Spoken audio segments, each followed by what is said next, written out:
In the name of the Father, and of the Son, and of the Holy Spirit, Amen. O heavenly King, Comforter, Spirit of truth, who art everywhere present and fillest all things, treasury of good things and giver of life, come and dwell in us, and cleanse us from all impurity, and save our souls, O good one. O Theotokos and Virgin, rejoice, Mary, full of grace, the Lord is with thee. Blessed art thou among women, and blessed is the fruit of thy womb. For thou hast borne the Saviour of our souls. O holy Hierarch John, pray to God for us. O holy martyrs, Pamphilos and Porphyrios, and those with them, and also St. Nicholas of Japan, pray to God for us. Amen. All right, this is more Tracy bread. Good. Now we can put butter on this. It's like one of the only days we can do this. Okay. So, today we're going to discuss someone should butter me. I'm about to talk about fasting. Someone should butter me a piece of bread. Very good. Very, very good. I want something rich with a lot of butter. Okay, so we're going to talk about fasting today. It's a very important topic, incredibly important.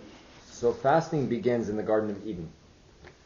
When when the Lord says to Adam and Eve that they ought not eat of a particular tree. So at the beginning, God simply says, I don't give you any commandments except one commandment. There's a tree you can't eat from. Now, every other tree they can eat from. They can eat from any tree they want, except this one tree. So their fasting rules are not that restrictive. They don't need to do that much. They just cannot eat from this particular tree. So, what happens? They don't fast. Now, we suffer a lot. So, fasting is something that is really, really good. Fasting is actually the antidote to the original problem that Adam and Eve engaged in. When we go through the Old Testament, there's a number of different ways of looking at fasting. Fasting was the original command that was violated. Fasting can be done as penance. This is from Yom Kippur. In the Old Testament, the Jews could not eat certain dietary things. They were restricted by the laws to eat clean, to eat foods that were clean. But they didn't necessarily fast a lot in the sense that they had to abstain from foods massively. This was mostly on the Day of Atonement. They had to fast on Yom Kippur intensely. But outside of this, the law, to my remembrance, doesn't actually say much about fasting. When you get to the Feast of Unleavened Bread, they cannot eat leaven. So this is something they must abstain from. They cannot have leaven. But Yom Kippur is the main day that they fast very intensely. So this is done as in penance. This is done penitentially for the sake of the sins of the nation. So the entire nation fasts. The priest goes into the Holy of Holies and makes atonement. The scapegoat is brought out. He's led to the people. People will speak their sins over this goat, and he is sent away into the desert, as a propitiation for the iniquities of the people. We have a very, very strong example of fasting in the book of Jonah, in which Jonah goes to Nineveh, and he says, in 40 days, the city's gone. It'll be destroyed. And actually, these people are pagans, they're idolaters, they worship idols. These people are so intense that the king actually says, everyone fasts. In fact, I want infants to fast, I want animals to fast, everyone fasts. You're not to feed the animals. So for 3 days, no one can eat. No one eats anything. And the king pours ashes over his head, sits in sackcloth and ashes, and he eats nothing. And God, in this great act, spares Nineveh, even though it's a pagan city of idolaters, and forgives them. I don't even know how many hundreds of years they continue, until Nahum the prophet preaches against them, and they're destroyed. So Nahum prophesies that Nineveh will be destroyed, and they are, later. They're not destroyed in the time of Jonah. They're spared. So fasting is done on a penance. Fasting is also a sacrificial offering out of gratitude. And so we can talk a lot about this. I was reading this Romanian priest one time who said that fasting should be the natural state of man. What I mean by this is that man receives all these goods from God. God gives man so much good. So man should respond, in a sense, by offering it back to God. That's actually what Adam and Eve were supposed to do. They were to actually live within creation, and they were to offer the good things back to the Lord. They were to offer them up to Him as sacrifices, as blessings, as these different things. So when men fast, what they do is they don't reject the good things God has given to them, but they're temperate with them. And so in a sense, fasting can be an act of gratitude. I have these good things from God. I'm not going to overindulge in them. I'm not going to take the gifts of God and become dissipated with them, but rather I'm going to act in this way that's really, really reasonable and really, really righteous. And so fasting can even represent gratitude in a very powerful way. Fasting is obedience. We have this from Daniel. When Daniel and Azariah, Hananias, and Mishael go to Babylon as prisoners, as hostages to Nebuchadnezzar, and they're actually, they're hostages, but they're in pretty good condition because Nebuchadnezzar actually wants them to be of value. So he's going to feed them from his own table. They're not prisoners. They're not like in prison. They're basically there to learn the Babylonian system so they can become the new administrators that he's going to send back to Israel to run this part of his empire. So eating from the king's table is like the highest honor you could have. But the king's table is not kosher. There's a lot of animals on there that are unclean. And not only that, a lot of them have been sacrificed to idols. And so they cannot eat of this table. They cannot do it. Especially not the meat. The meat probably comes from sacrifices that have been offered to idols. So the three holy ewes, some people know them as Shadrach, Meshach, and Abednego. Those were their Babylonian names, not their Jewish names. We know them as Ananias, Mishael, and Azarias. and Daniel together, they say, we cannot eat this food. And so Daniel goes to the porter, the steward, and he's the one tasked to bringing them this food. And he says, look, we just want vegetables. And the steward says, what do you mean? Like, it's a great honor to eat from the king's table. He said, no, we can't eat from the king's table. We just want vegetables. And the steward says, look, I'm giving you this food so you can be healthy in your service of the Babylonian emperor. If you just eat vegetables and you're super thin and emaciated, the emperor's going to kill me for that. And Daniel says, do not worry at all. We're going to actually look really good. In fact, if anything, after a month of this, you should actually compare us to the other people that are eating the food from the table and see which one of us is healthier, and we'll see how that is. Sure enough, they do. A month later, do they stand for review next to all the other hostages, all these other people, and they look great. In fact, their cheeks are rosier, they're much more robust, they look good. And so the porter's head doesn't come off. They get to keep the laws of Moses, and they don't break them. And so they fast, essentially, out of obedience. Later, when we read the book of Daniel, what we find is that Daniel doesn't just keep Yom Kippur. Daniel doesn't just keep the laws of Moses with regard to the basic foods he eats. But Daniel also engages in extensive fasts of his own, where he's going to go into his apartment.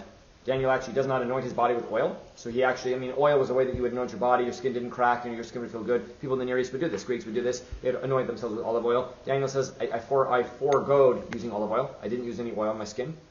And I didn't eat. I fasted really strictly.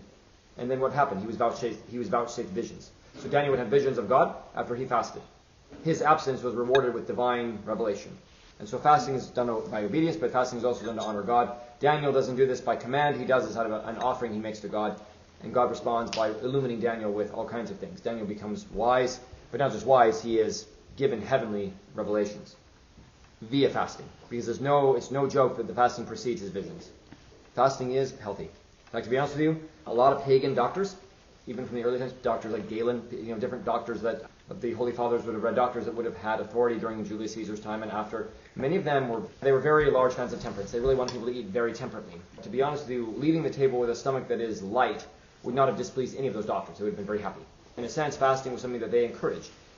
Not, vicious fasting, perhaps not the mortifications of the fathers of the desert, but even the pagan doctors would have said that too much food is dangerous to one's health. Like they would have said this very intensely. They would have said too much food is dangerous for your health. Your health will suffer if you eat too much. You'll suffer if you drink too much. You should be very temperate in your use of food. That's what the pagans said. So even the pagans knew this as wisdom. So in going to the actual fasting days of the church, we can talk a lot about Lent. But basically, there's fasting days and seasons. When we go to the Pharisees had adopted practices that Moses had not commanded. Again, Moses didn't command a whole lot of abstinence. He gave them dietary regulations. He gave them Yom Kippur. He gave them the Feast of Unleavened Bread. But outside of this, Moses did not ordain a lot of specific fasts. When we read the Gospels, we find that the Pharisee is fasting 2 days a week, right? The Pharisee and the publican, they're standing side by side in the temple, and the Pharisee says, I fast twice a week. Okay, what days did he fast? According to Jewish tradition, the days were Monday and Thursday. These are the 2 days that the Pharisees would keep as fast days. Why those specific days? Forgive me, I do not know. But those were the days that the Pharisees would keep. And so they fasted twice a week. What did that fast consist of? I do not know. That meant that they would abstain from food until a period of the day. That I do not know. Maybe some of those details come from the Talmud. Maybe they don't. But this became a pietistic practice that many Pharisees would follow. In the early church, we have apostolic regulations going back to the apostolic canons, apostolic constitutions, very, very early that say Christians must, without fail, fast on Wednesday and Friday. So why Wednesday and Friday? Well, if we study the Gospels, Judas betrays Christ on a Wednesday. This is the day that Judas agrees to take money for the life of Christ. Friday is the day that Christ is crucified. We didn't maintain any fast on Monday and Thursday. This had no real theological connection for us.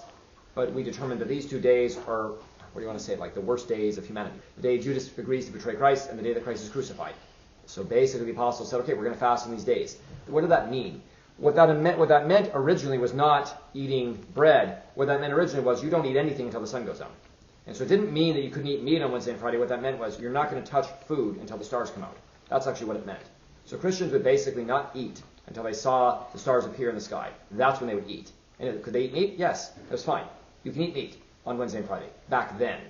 Later, the church changed this practice. One might say they made it a little bit more, they made it harsher because they said, no, we want you to fast, but we want you to actually not even eat animal products. You have to eat bread, you have to eat nuts, you have to eat dried fruit, whatever. So that's what they said. So later it became even harsher. They said, yeah, you should fast until at least the 9th hour, which actually is a little bit less. The 9th hour is maybe about 3 p.m. It's kind of around the time that the sun is beginning to get low. It's not yet sunset, but it's kind of before sunset. 3 p.m. is not exactly a great correspondence to this, but the 9th hour kind of corresponds to that. It's, again, the solar position is more important. Basically, yeah, you should wait until the 9th hour, and then you should eat bread. You should eat fasting food. And that became the later regulations. So fasting regulations have changed. They were not always exactly uniform. In the early times, a fast meant you ate once a day. Later, a fast meant you ate once a day, plus you don't eat meat. Plus you don't eat animal products. So it got even harsher. It got even more strict as time went on. And so for us, I can talk a lot about fasting regulations. A real fast means you're eating once a day. You're not eating more than that. Now, is that what the church says today? No. So if we're talking to Americans and we're speaking about caloric restrictions of people, what the church would say today is you ought to eat non-animal products on Wednesday and Friday. Don't eat animal products, just eat. Unless it's a fish day, you should really not eat any animal products. You should be vegan on Wednesday and Friday. If you need to eat 3 meals a day, then maybe you do for the sake of your calories. If you can skip a meal, you should. If you can eat 1 meal a day, go ahead and do that if you can. But the church doesn't necessarily mandate that anymore. The church would say, do not eat animal products on Wednesday and Friday. And for modern people who are used to high caloric intake, that actually does the trick, because many times if you're not eating meat, and Americans eat meat every single day. If you ask Romanians, they don't eat meat every day. They just don't. I asked my wife, did you grow up eating meat every day? She said, absolutely not. And I'm not talking about the fasting days. Her family wasn't that pious. They just don't eat meat every day. The concept of eating meat every day is a very odd idea. No one lived like that. The pagans never lived this way. The pagans were the reason why you see all this meat is sacrificed to idols is because the only day you would eat beef or pork or anything like this would be a day that there was a feast to the devil, to the idols. Because that's when they would offer sacrifice. They didn't eat meat every day. That was not possible. They might eat fish every day. You might have a piece of fish. You might have eggs. You might have some cheese. You might have like goat cheese. You might have some things like this. But you're not going to eat beef every day. That is a modern thing that is really intense and really radical. No one lived this way. Heathens don't live this way. That's a kind of a later reality. So for Americans who are used to consuming massive amounts of calories in terms of like heavy food like meat, hearty food like this, to say, okay, you're just going to eat, you're going to eat vegetables and some bread, man, that's a hit to them. That's a big hit to them. It's a change. Does the church expect you to fast at the 9th hour? No. If you want to, that's fine. Go fast at the 9th hour. That's blessed. Fast until after Vespers. That's fine. That's actually good. If you can bear that. But many, many people cannot do this. There's no judgment in this. Just do not eat animal products. Don't eat dairy. Don't eat meat. The other thing that was established canonically was Lent. So we have other fasting periods I'm going to talk about, but they were not canonically established. They came later. And initially, you had Wednesday and Friday. That's it. Then you had Lent. As far as the church was concerned, Wednesday and Friday and Lent are all equal in terms of how tough they are and how intense they are and what they mean. I spoke about Lent last Wednesday. Lent was established for catechumens. I spoke about this. Canonically speaking, Lent is managed canonically. What that means is that there's penalties for people who don't keep Lent. The church is very upset about this. The church actually said if a priest doesn't keep Lent, he's defrocked. He's out of the priesthood. If you don't keep Lent, you're gone. If you don't keep Wednesday and Friday, you're gone. You're not a priest anymore. Like, we're going to defrock you. Because to not keep the fast is actually considered so bad by the apostles that it's akin to apostasy. They would say it's like an apostasy because it means you put your stomach over Christ. You cannot do this. Judas put his love of money over Christ, and he went to hell for that. If you put your stomach over Christ, you will do likewise. So you need to fast on Wednesday and Friday. This is non-negotiable. You must do it. This is actually a command that is not an optional, nice, pious thing. It's a command that the church gives on pain of kind of a severe position. Because if you don't maintain this life of regulation, what happens to you? You so easily slide into every other evil thing. If you're not going to have some kind of restriction that you really maintain, what are you going to give yourself up to? Who knows? And so the church was really strict. Initially, Lent was not for everyone. Lent was for the catechumens. But over time, that changed. Lent became for everyone. Now, initially, there was all kinds of different ideas about Lent. Like, one idea of Lent was that during the week, you need to fast from everything, but on Sunday, you can have meat again. So there was different practices that occurred throughout the church. Like, some Christians said, well, again, we'll go back and talk about this. This is a huge divergent point between us and the Catholics, is that we don't believe in fasting on Saturday. We don't believe you should fast on Saturday. What does that mean exactly? So when I went back and said this, I said that you should have, by fasting I mean you have 1 meal a day.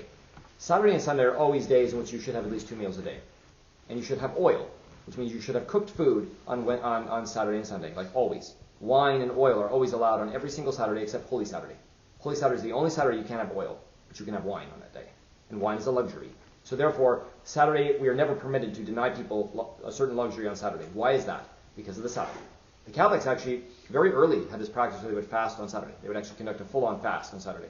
This was against the entire universal teaching of the church. The Council of Nicaea says you may not fast on Saturday. And again, what that means is that it doesn't mean you have to eat meat on Saturday. It means you need to at least have oil, and you need to eat 2 meals a day. You can't restrict yourself to 1 meal a day on Saturday. You must eat 2 meals a day on Saturday. And so when the Catholics said we're going to fast on Saturday, this actually violated this entire reality. This custom violated the universal Christian standard. So when you hear this famous phrase, when in Rome, do as the Romans do, this phrase actually is a phrase of a saint. This is St. Ambrose of Milan, who lived in the city of Milan, which is really close to Rome. And when he would travel to Rome, he would say, Well, the Romans have this weird fast they keep on Saturday. I don't do this.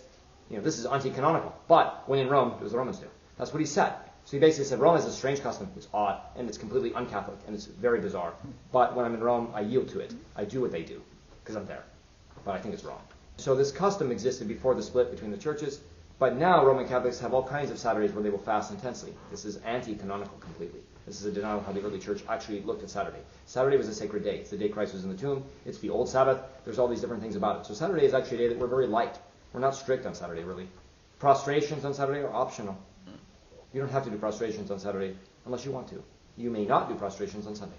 But Saturday is a very interesting day. Saturday is this transition where Saturday is lighter. It's much lighter on you than the days of the week. Technically speaking, during Lent, we don't fast on Sunday. You can't eat meat on Saturday. You can't eat animal products on Saturday and Sunday during Lent. You have to actually keep that fast through. But you can have wine and oil on Saturday and Sunday, and you can have multiple meals. Now, again, is the church expecting people to eat one meal a day every weekday of Lent? No, we're not. But you've got to understand how the original system worked. Lent was really brutal. The way that Lent would work is like this. The last Sunday before Lent is called Cheese Fair. That's the last day you can eat dairy products. Well, what happened after Cheese Fair is you were expected to keep a complete fast. Maybe you could have water, depending on who you're talking to. You would have to carry out a complete fast from Sunday evening all the way until Wednesday night. You were not allowed to eat food. And then on Wednesday evening you would eat a meal. And then you would fast completely again until Friday night, and you'd have a meal. And then on Saturday and Sunday you would have wine and oil to revive you. And then from that day onward, every single weekday you would eat one meal a day. But that first week would shrink your stomach so much that you would get used to it really fast. Now, is that rule practiced by the majority of lay people? No. Do I encourage the majority of people to practice this? No, I don't. But you get the logic of how it works. The idea that you're not fasting on Sunday suddenly now makes sense, because if you're allowed to have wine and oil, that's cooked food, alcohol is a luxury, you're allowed to eat 2 meals a day, it doesn't seem like you're fasting at all compared to the rest of the week, because you're actually not. That's what we mean. But it doesn't mean people can eat meat on Sundays. They're not allowed to. That was something they might have done in the early times, but they don't do this anymore, because what it would do is it would destroy the fast, right? You would have this, you get into this kind of rhythm of living in abstinence, and all of a sudden you would violate it on Sunday by eating meat. Priests in the church said, no, this is actually detrimental. It's not helping people grow. So therefore, we're just going to restrict meat across the board. You can't eat meat or dairy products throughout Lent at all. And it actually helped people out a lot. So one thing I'll say is this: the church regulations at different times could change with regard to certain things based upon what was going on. So one thing is this: currently in the church, we fast for 40 days before Nativity, before Christmas. That's an old tradition. But that fast wasn't canonically fixed, which means at different times that fast could vary. Sometimes it was 2 weeks before Christmas you would fast. But the church fixed it at 40 days and said, we're going to fast for 40 days. The Apostles' fast, which begins after Pentecost, used to go all the way until Dormition, which means you would fast the entire summer. But the church said, no, that's a bit harsh. What we should do is we should only go until July, and then people can eat meat again, and then during August they will fast again for the Theotokos, for the Mother of God. And so the Apostles' fast begins the week after Pentecost. You have Pentecost, you have a week without fasting. I'll talk about these fast-free weeks. We're presently in a fast-free week now. And then you have the Feast of Pentecost, you have a week of not fasting, then you have that Sunday after, the Sunday of All Saints. The Monday that follows that, we start doing the Apostles' fast. We fast until the Feast of Saints Peter and Paul. If Pentecost comes early, that fast is longer. If Pentecost comes late, that fast is short, because it depends on when Pascha happens. The final fasting season we have is in August, and we fast for 14 days for the Theotokos, the death of the Virgin Mary. We fast for 14 days, 2 weeks. This fast is very old, very, very, very old. There's 2 other days that we fast. We fast on the day that John the Baptist is beheaded. We fast in honor of John the Baptist because he was beheaded. This is a massive crime against humanity. John the Baptist was the greatest prophet that the church ever had, that the people of God have ever had. And so his murder was a tremendous crime. And so we fast in honor of the Baptist on this day in sorrow that he was murdered. The other day that we fast that is separate from this is we fast, I'll name another one. There's actually 2 more. We fast on the Feast of the Cross. So on the Feast of the Cross we fast because this is the day that man's sins are lifted up. And we fast in knowledge of our sins. Our sins put Christ on the cross, so we fast in sorrow over the fact that our sins are what causes crucifixion. The other day that we fast, which is an odd weekday, an odd day, is the day before Theophany. We fast in preparation for this massive feast, whichever day of the week that falls on. This is the basic fasting regimen. I'll talk more about this as you want to. But are there any questions thus far about fasting or about the regulations, about how it's set up? Is there a place to find all of these so I can try to keep up with them? Get like a calendar? Does the church? Yes. We actually sell calendars here that contain this information. Oh, some prayer books contain this information. Okay. This information is very readily found online. Okay. find this information online? Because I tried to look it up online, and then I saw like the whole olive oil thing, and it said like Wednesday, and so like I was confused. I guess I don't know. Here's what I would actually say to you. Talk about oil. The church was so strict in old times that what they mean by oil is on this is the day you may cook. So what they actually meant was that if oil's not allowed, you either have to eat boiled food or you're going to eat food that is uncooked, which means you're eating nothing but bread without the butter. What I ask modern American people, when I push this on modern American people, no. I know that people will use oil, all kinds of things. What I would actually say is on fasting days, do not use alcohol. Like, do not eat animal products, do not eat animals, do not eat dairy, don't eat these things, and don't drink alcohol. And then other than that, I'm not going to be super, super, super strict about oil. If you really want to be strict about oil, go ahead. In my family, we actually are. Do we eat cooked food on Wednesday and Friday? We do, but food without oil, unless oil is blessed. So therefore, my wife will make something that doesn't contain oil. Now here's an interesting thing. Does that matter? To a modern American? No. But I'm going to tell you the truth. I've actually lived on dry food. Dry food means uncooked food. It means like nuts, bread, fruit, uncooked vegetables, things like this. I have lived on that. And to be honest with you, when you go living on that and eating that, that's really hard. It's hard on your body. It's actually really hard on you. And then all of a sudden, you're allowed to have some oil. Let's say that you go from eating dry food, and then a Saturday comes along, and your wonderful wife comes and says, I'm going to cook some vegan stir-fry with oil. Oh my goodness, it tastes like paradise. When you've eaten nothing, when you've had no fat, and you're grinding on dry food, all of a sudden she makes stir-fry that doesn't have any meat, doesn't have any protein in it. It just has vegetables, but it's been cooked in oil. Oh my goodness, you feel like, yes. You know, it's like you've reached some kind of pinnacle of goodness. I'm serious. And so most modern Americans have no idea what that means because they've never pushed themselves into a position that is actually that severe.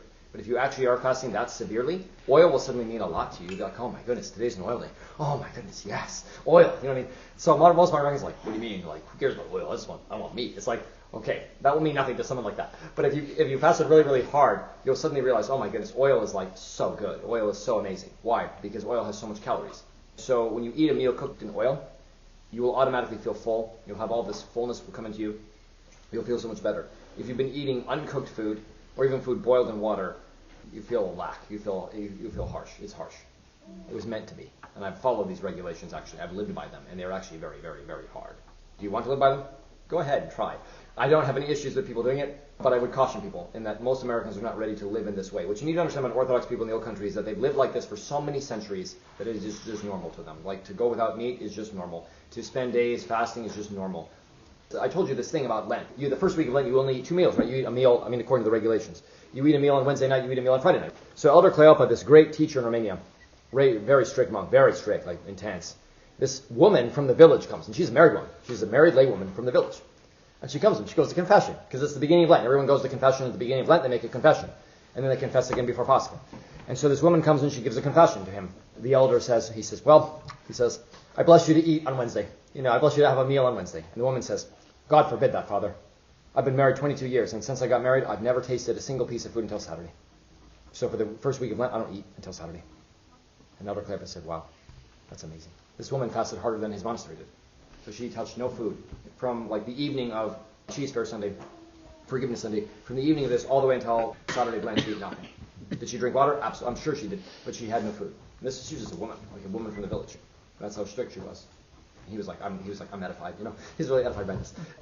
People in those countries are used to fasting. They get used to it. They get really used to fasting. They really get used to being strict. Like people used to rant and rave about the Mediterranean diet, like the Greek diet. They're saying the Greek diet's really healthy. The Mediterranean diet's so healthy. What they didn't understand was that they're going to islands in Greece where people actually practice fasting. And so it's not just what you're eating in the Mediterranean. It's that they're checking the blood of people who fast half the year. So if you take all these fasting seasons that I'm giving to you, like Lent, Nativity fast, Apostles fast, Dormition fast, these special days, every Wednesday and Friday, what happens? You're vegan for about half the year. What does that do to you? It does a lot of good for you, actually. You will actually get healthy doing this. Now, the problem in America is that we eat a lot of bad carbs. During fast, we eat a lot of like white bread and things like this, which isn't good for you. It's not good for you. And so people have to be careful. If you're going to fast, you should eat vegetables. You should eat really hearty. You should eat food that's good for you. If you're going to eat grains, you should eat hearty grains. Eat barley. Eat something that actually has some strength. Don't eat white bread. Don't eat crackers during Lent because what is that? Like that's not healthy for you. It doesn't do much for you. People in the old times ate really thick like brown bread. That's what they ate. Badly ground bread because like no one had mills that could grind that well. So they're eating bread that's pretty coarse. Guess what? That's healthy for you. Flour that is overly processed loses all the nutrients in it. Like you'd have kernels of grain that would have all kinds of stuff. Like the kernels and all the kind of outer parts of it, this is all healthy for you. This is where you get a lot of the nutrients. And so even eating a piece of bread might give you protein because there's a lot in this piece of bread. There's a lot there. It's not just nothing. And so a lot of bread in America is just nothing. It's like this puff. And like, what's in the puff? Nothing. It's like, there's nothing there. And so you eat it, and then you're like, I'm still hungry. Eat more. It's like, I need to eat a lot because I need to eat this whole loaf because my body is still screaming at me that I haven't received a single nutrient yet. And that's what it is. And so people at that time didn't really eat that way. They would have a piece of bread that would be really thick. They would eat it, and they'd be like, I don't need to eat again for a couple days. That's what it was. Is fasting good for you? Yes. Should you fast according to the old regulations? No, because the old regulations are really, really, really hard. What I would say is this, though. We've never changed our regulations. The Catholics change them all the time. Because the Catholics say, well, if no one can follow the regulations, we should change them. No. You don't want to do this. You want to actually have regulations that are really, really hard. Why? Because then everybody feels bad all the time. I'm like, yeah, I'm the priest. I'm really good. Father, read the regulation. Oh, my goodness. And it's like, how far are you from the regulations? Far. It's good, though. It's good to feel humble. It's good to feel really humble.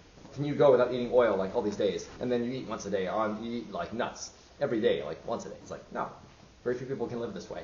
And so it makes us feel humble because our ancestors actually did live that way. They actually followed these regulations. They actually lived by it. In Greece, there was literally people who would keep the fast all the way from Sunday night all the way to Wednesday. They would keep this fast, and they would still work in their fields every day.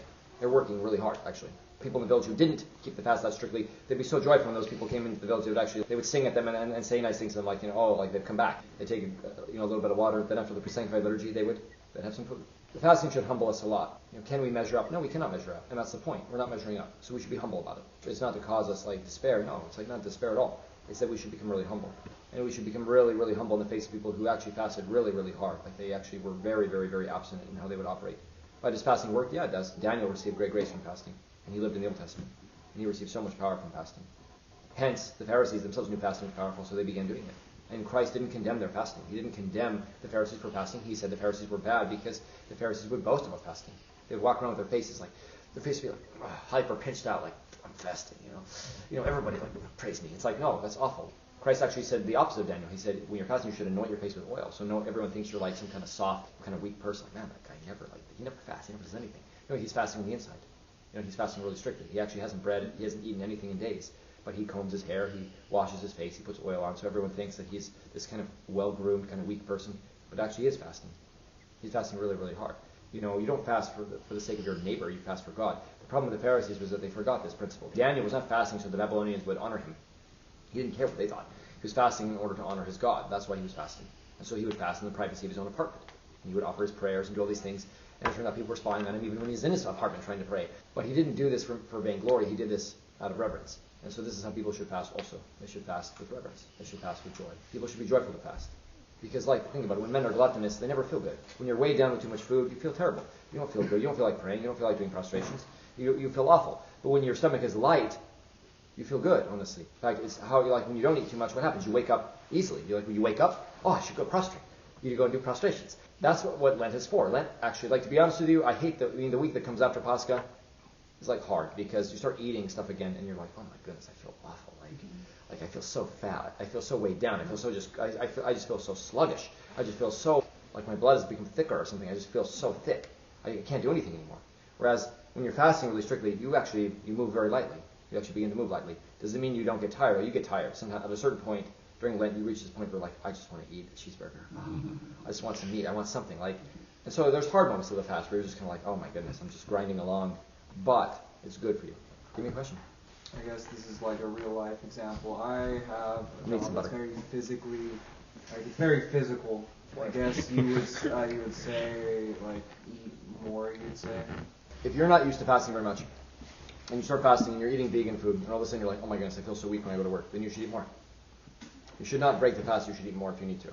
I guess I'm not used to you may not be used work to I'm doing unnecessarily. No. Yeah, you might not be I always find it kind of impossible to not eat lunch, so I want to see if I can do that on Monday. There's nothing wrong with you trying to do that. Again, this is an issue. Americans are so used to eating very, very, very heavy.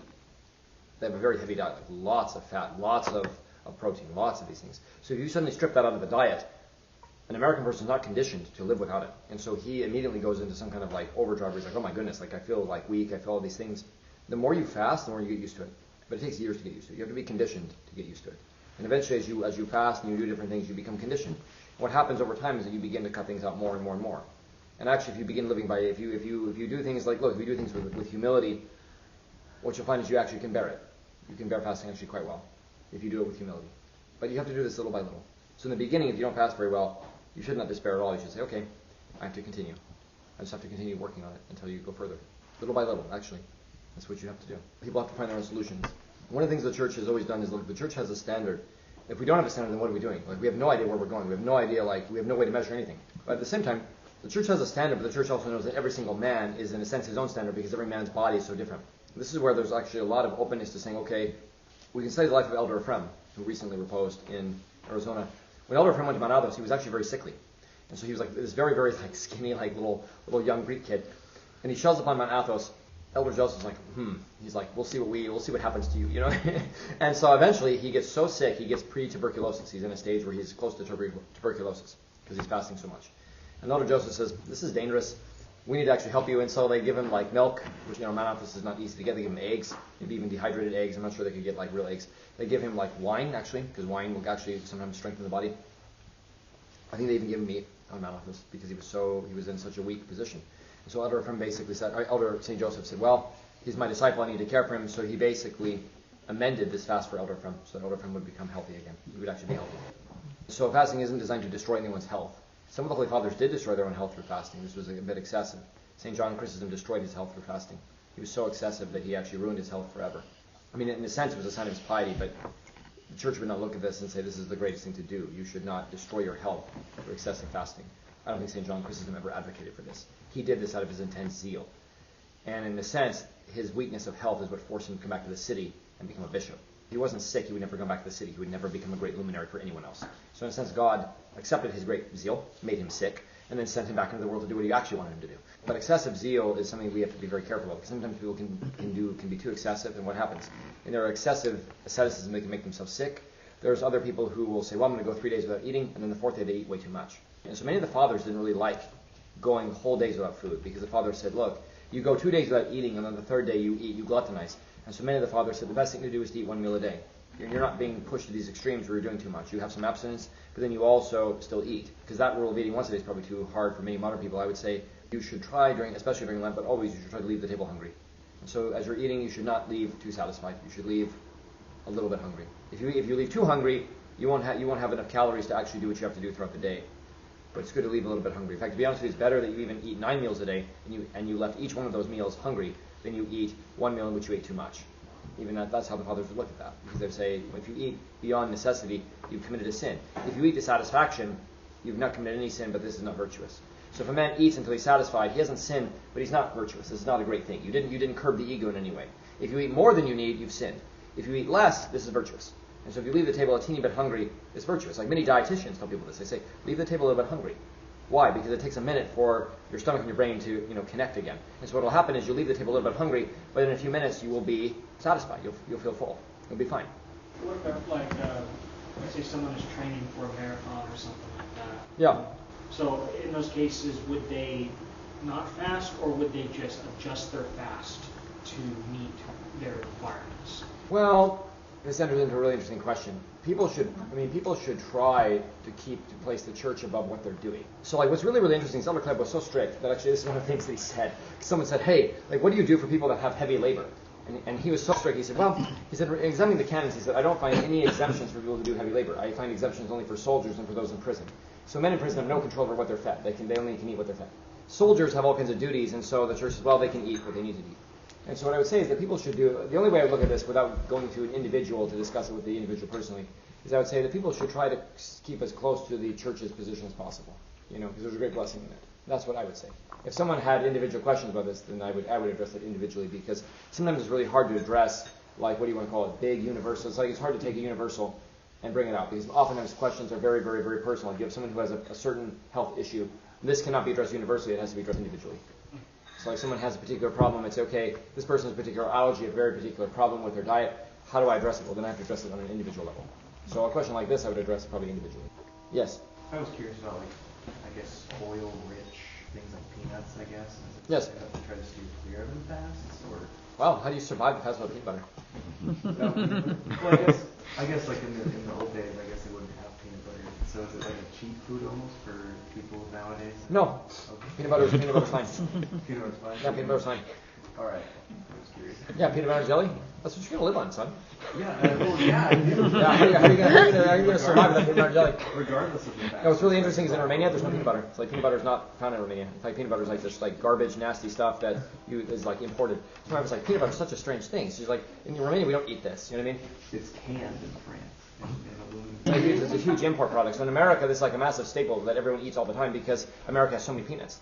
And so we have to do something with it. And so we grind it up and we eat it. Whereas in Europe, they're like, what do you do with peanuts? Like, what are these Americans? Like, what's their problem? And so it's like, it's so different. So yeah. But in Romania, what they would do is they would make spreads out of like vegetables and different things. They have their own thing that they do. They have their own way. Like avocados. Awesome. You should use avocados when you have a fast. If you need a little bit of strength, you should use some avocados. It's good for you.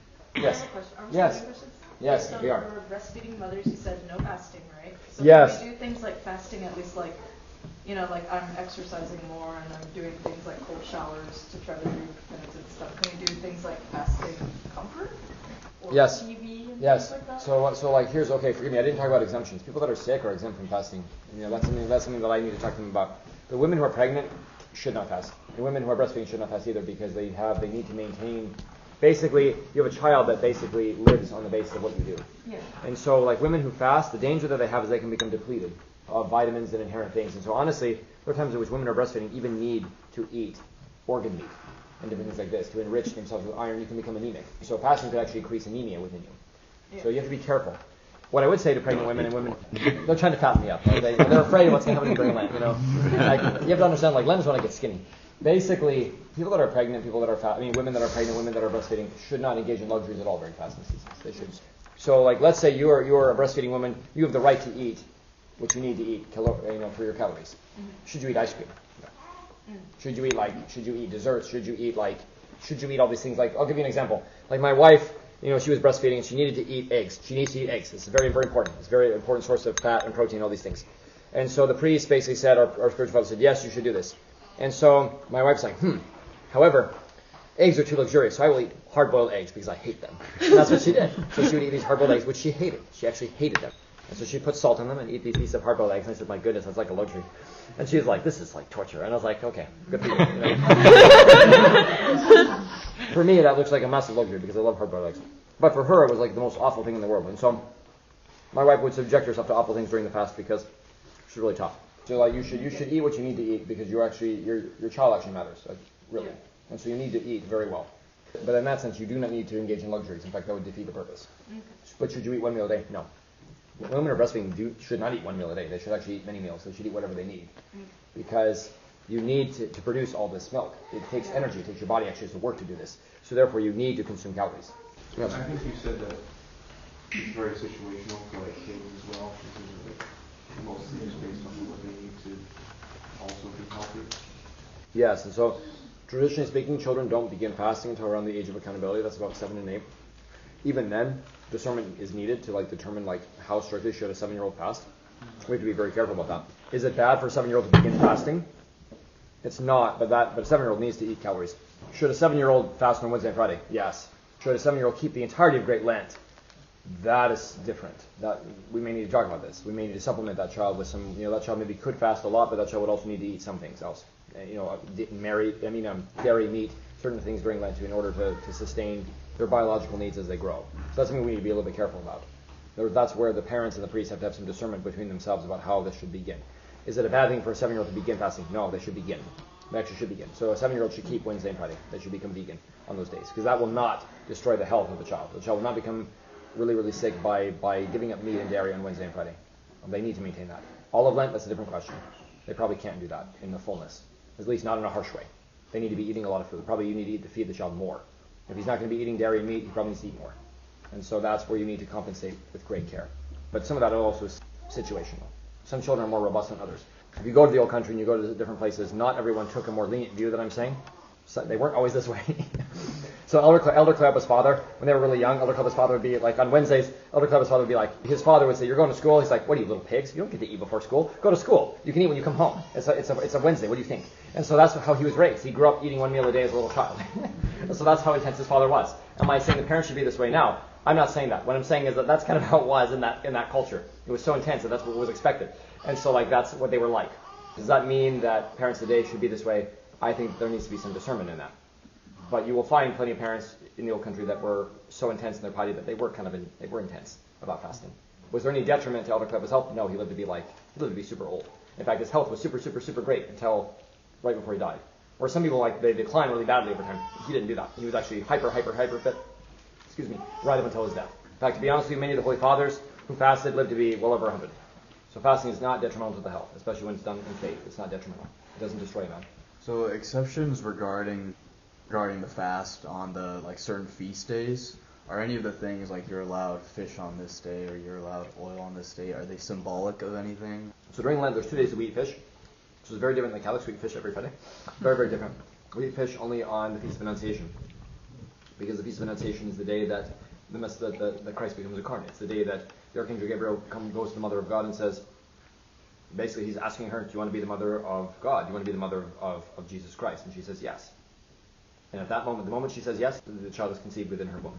So it's an immediate action.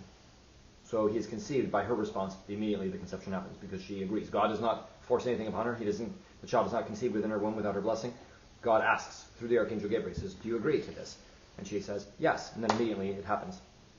This day is so important that we eat fish on this day. It's very, very, very blessed. It's a wonderful, wonderful day. The only other day that we eat fish is on Palm Sunday, which is another great feast, which Christ enters Jerusalem and begins the last week of his life on this earth. And we celebrate this with fish because of the feast, but also because we're about to enter Holy Week and we need some extra sustenance. So this is also a part of it. So we're going to talk about a series of feasts. Even if a great feast falls on a Wednesday and Friday, what happens? It depends on the feast. So Christmas and Theophany, if they fall on a Friday, there's no fast on that day. You're not going to fast on Christmas Day. Even if Christmas Day falls on a Friday, we're not going to fast that day. The fast is gone. It's destroyed. If Theophany falls on a Wednesday or Friday, there is no fast because that feast day is so great. But most of the other feasts are not strong enough to do this. So even if Dormition, the day that the Mother of God reposes, that day is the end of the Dormition fast. So that fast ends with this feast. But if that feast falls on a Wednesday or Friday, we eat fish. So it does not trump a Wednesday or Friday. So no feast of the Mother of God can trump a Wednesday or Friday. We will elevate it to fish. You can have fish on that day. But you cannot eat meat on that day. There are a number of feasts of the Lord that do not trump a Wednesday or Friday. The meeting of the Lord does not trump a Wednesday or Friday. Neither does Transfiguration. There's a number of other feasts that do not. Like the Nativity of the Theotokos. These feasts are fish days if they fall on a Wednesday or Friday. So there are certain feasts that cannot overcome Wednesday or Friday. We will still avoid meat, but we can have fish on these days. And that shows you how powerful Wednesday and Friday actually are. That we should actually have great reverence for them. They're so intense. In Lent, when we went to Milwaukee to go visit the bishop, I was surprised because It's our fish. Yeah, we had fish because of that. Why is that? That was in honor of the bishop. Probably his coming. They showed hospitality by having fish. So here's one of the interesting things is that many of the Holy Fathers, some of the Holy Fathers were so they would fast really, really, really intensely. But if their neighbor would come and visit them, they would offer them something, which would be out of the ordinary, beyond the normal what you would offer out of hospitality. And so sometimes that would happen, where hospitality would encourage people to make offerings that were quite intense, even during a fasting cycle. The merit of that, we can debate it, but that's probably one of the things. There have been different things. I remember in Russia, there was a theological school. They actually allowed some of the students to eat fish during Lent because students use a lot of power. They use a lot of energy in their brains. And so they have to have a decent diet. You can't make students live on bread alone because then students they might have trouble. And so there were times even in Russia during Lent that they would let students eat fish for the sake of their studies, for the sake of their continued work. This rule about eating fish only twice during Lent is the rule, but are there occasions which authorities will allow it to be amended for certain reasons? There is. I'm using a specific example I know from Russia, where they would actually allow students to eat fish for the sake of their studies. Are you able to get, probably to say, I guess, blessings if you were going to an event such as a non-Orthodox wedding or something to break fast, or is that I guess to not be rude to relatives or something, and you're going to a place during on a Wednesday or a Friday, and they're like, hey, eat this food. Do you have to can you get a blessing for that, or do you have to be I'm fasting? This is a situational thing where, look, at a certain point, your family or close friends should know what you're doing. So therefore, you can operate with them correctly. There are situations in which, like, there have been times in which at work I was called into something, and I was always very careful. Like when I was at work, there would be some kind of thing on a Wednesday or Friday where they're like, "We have all this stuff." Like, I was in some kind of medical clinic. We're like, "Well, the doctor has just bought all this for everyone." And I mean, like, okay. I try to avoid this because I don't want to break the fast at all. But then someone comes to me with a plate they've made for me. What do you do then? You actually have to break the fast, because if you don't, you insult that person directly. You actually mock that person's generosity, like right to their face. And so you have to be careful. However, if I'm going to work long term at a place, I would let them know what I'm actually doing. And so pretty soon they are like, okay. And so you don't make a habit of doing this, because, like, for example, like there's people who are like, like they have all these like relatives, they have all these friends that are like non-Orthodox, like, somebody's birthday's coming up. You're going to invite me? I want to have hospitality. It's like, you can't do this. Like, you actually have to avoid it as much as you can. But you shouldn't wrong people to their face. Like, there are times in which people act with tremendous generosity to you, in some way that's extremely generous. Should you spit on their generosity? You have to be very careful. Because if you mock their generosity, you commit a sin against God's charity, and that's not so good. So there are moments in which charity and fasting meet each other, and you have to choose charity over this. But you have to do this with discernment, because there are some men who make a habit out of doing this in a way in which they're like Joel finding a loophole. It's like, well, how can I get out of this? Like, how can I do it? It's like, I've been fasting so hard, like, I want some meat. And asking for a blessing on top of it, Joel. He's trying to drag me into it too. He's trying to pull me into this. He wants to make me a participant in his crimes. So like, so look, you have to. So there has to be some discernment in this. Like, there has to be some discernment in this. There's a story of Saint Tikhon of Zadonsk, who's a great bishop. He's very strict, like very intense. And so I'm not sure what happened, but in this monastery that he was in, he went into retirement in this monastery.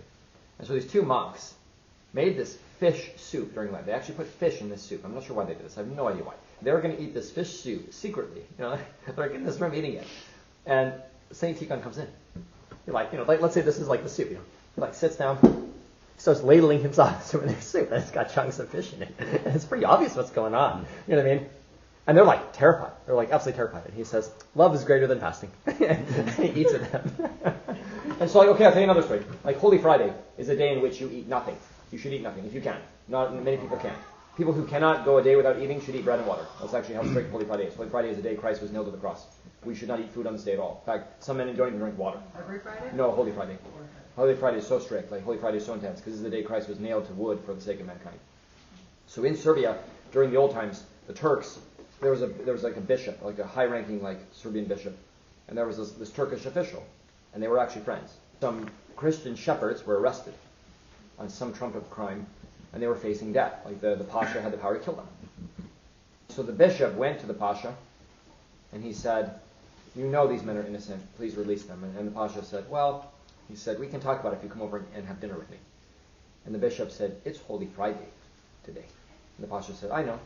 But what matters more to you, the lives of these people or this?" And the bishop was like, there was like 40 men who were going to have their heads taken off completely, or who knows, the Turks might have done something far worse than this. So the bishop went and ate with the pasha and secured the release of these 40 people. He released them. By eating with him, they secured the release of these people. Who can judge that decision? We should not eat anything on Holy Friday, but the bishop, out of his tremendous love, did what he did. He did what he felt he needed to do. There's a story from Greece, which is really funny. So there was a bishop, a very devout bishop, and his deacon, and they were invited by this married couple that were lay people. They invited them to this restaurant. And these people, the bishop loved these people, and these people are very secular, because a lot of Greeks are not, they're not pious. And so this bishop was trying to help these people become pious. And so he went to dinner with them out of love for them. And they're sitting in this restaurant. And this is a true story. The deacon is like really agitated because it's like a Wednesday or Friday or whatever it was. Maybe it was during Lent, it doesn't matter. It's during this fasting period. So this Greek couple ordered chicken for them, like this like chicken salad, like all this stuff. But the bishop was talking to them very joyfully. He loves them. He's like serving himself, and he's putting all this food on his plate. And the deacon's like, "Your Grace, like this chicken." And the bishop's like, "Be quiet." It's like he's like, "Your Grace," like, "Be quiet." He's like, "Your Grace, there's chicken in this." He's like, "No, there's not." "What do you mean?" Like it's like he can't say it like that because they're like like the couple's right there. So he's kind of like whispering to the bishop, just like, "Be quiet." And it's like. And so finally, the deacon's like, "I'm going to prove to him that there's meat in this." And so he he has this piece of chicken, kind of like this. He puts it in his napkin, puts it in his pocket. And afterward, the bishop blesses him. He says, "I love you so much." And the lay people say, "Your Grace, I don't know what happens. Something good happens." The lay people go on their way. The bishop goes on his way, and the deacon reaches into his pocket to pull out this napkin.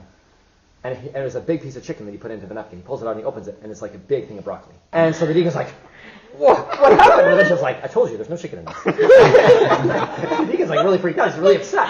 The bishop says, "What do you mean? You think I'd let you break the fast?" It's like, "I pray to God that you would change it." And the deacon's like, "What?" And so that's what. So like, look, there's all kinds of things like this. Like there's stories of people who fast really intensely. There's stories of all kinds of stuff. But the point being is that fasting actually has value. It actually does. It has a lot of value, and people should show great reverence for it. Adam and Eve lost paradise because they wouldn't fast. Paradise is gained by those who do fast. It is truly. This is truly the way it is. It's gained by people who are self-denial.